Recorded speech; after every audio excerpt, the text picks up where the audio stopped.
Here's Priyanka.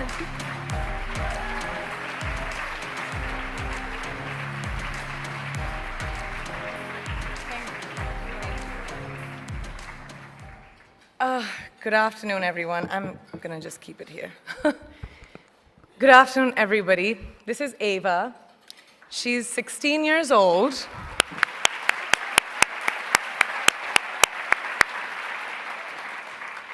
An age where girls should be enjoying their innocence and joys of their youth.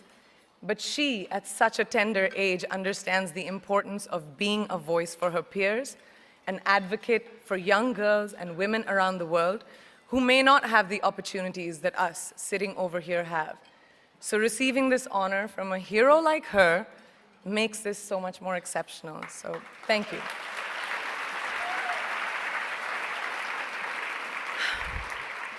Good afternoon, and thank you, and wow, I am so privileged and so honored to be sharing this afternoon with all of you and these incredibly amazing women that are being honored today. I'd like to extend my congratulations to each one of you, Octavia, Michelle, Kelly, Patty, and all 50 women that have been included in the Impact Report. Your achievements not just inspire me, but also so many others to work harder, to be better, and to make a dent wherever we can. So I'm very, very proud to be standing alongside of you. So in life, you know, there are moments when you stop and ask yourself, how did I get here? Like, why am I standing here? Well, this is definitely one of those moments for me. And I find myself going back to the beginning, back to my roots. I was born to incredible parents, amazing parents who served as doctors in the Indian Army. I was the firstborn, and as far back as I can remember, I made my parents very proud and happy 99% of the time.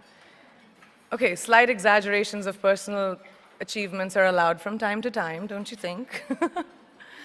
My brother was born a few years later, and even then, nothing changed for me. We were both given equal opportunities, and I want to emphasize this. I want to really emphasize this for you because I don't think a lot of people might understand that being equal might seem very normal, but where I come from, India, and a lot of developing countries around the world, more often than not, this is an exception. It's actually a privilege. My first experience of the glaring disparity between boys and girls came at a very, very young age. I grew up in a middle-class family with extremely philanthropic parents who constantly reminded me and my brother how lucky we were and how giving back to those who were less fortunate was not a choice, it was a way of life. Simple. I was 7 or 8 years old when my parents started taking me on these visits in a traveling clinic to developing communities around and villages around the city that we lived in called Bareilly. We were packed into this ambulance, and my parents would provide free medical care to people who couldn't afford it. My job at the age of 8 was assistant pharmacist. So I would count all the medicines, put them in an envelope, and give it out to patients, and I really took my job very seriously, very seriously. But the more I went on these expeditions, the more I began to notice the simplest things that distinguished a boy from a girl, or a man from a woman. For example, girls were pulled out of school when they hit puberty because they were considered ready for marriage and babies. That's 12 and 13, while boys still enjoyed their childhood.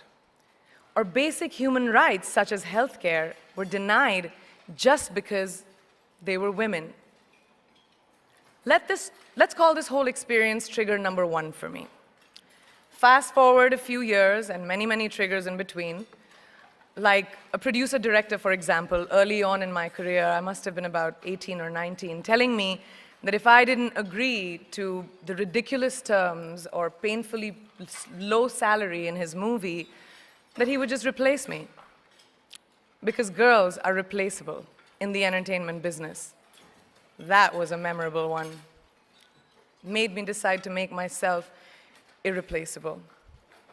But I think what really moved the needle for me and ultimately led me to create the Priyanka Chopra Foundation for Health and Education, and around the same time partner with UNICEF, was an encounter with my housekeeper's daughter. About 12 years ago, I came home from set early one day, and she was sitting in my library reading a book. And she must have been 8 or 9 years old, and I knew she loved reading. So I asked her, I was like, it's a weekday, why aren't you in school? And she said, oh, I don't go to school anymore. So I went and asked her mother, and I said, why isn't she in school? And her mom said that her family couldn't afford to send her and her brothers to school, so they chose the boys. The reason: she would eventually get married, and it would be a waste of money. I was completely blown, and it shook me to my core.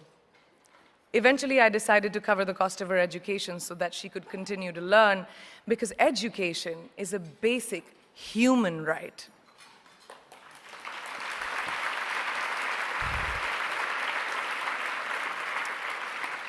And a huge necessity, especially today. From that point on, I was determined to make a difference in as many children's lives as I could, in whatever big or small way that I could contribute. There's a really, really beautiful quote that I read recently, and I think it's absolutely appropriate to explain what I'm trying to say today.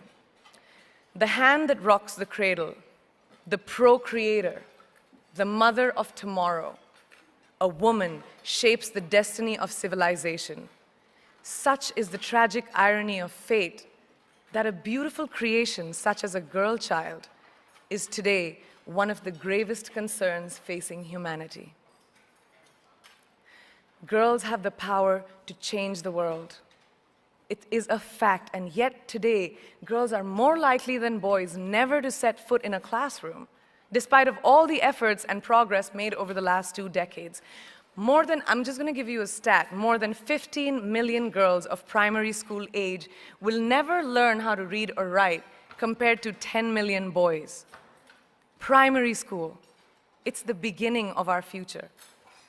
Over the last 11 years, I have witnessed firsthand the incredible work that UNICEF does for children around the world, especially victims and survivors of child marriage, displacement, war, sexual violence. But there is still so much work to do.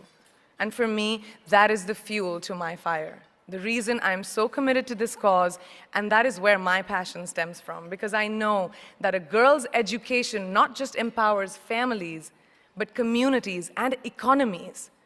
A result of her education, we all do better. It's just as simple as that. As entertainers and influencers sitting in this room, I feel that it's our social responsibility to be a voice for the voiceless, which is why I applaud each and every woman in this room for being such a badass.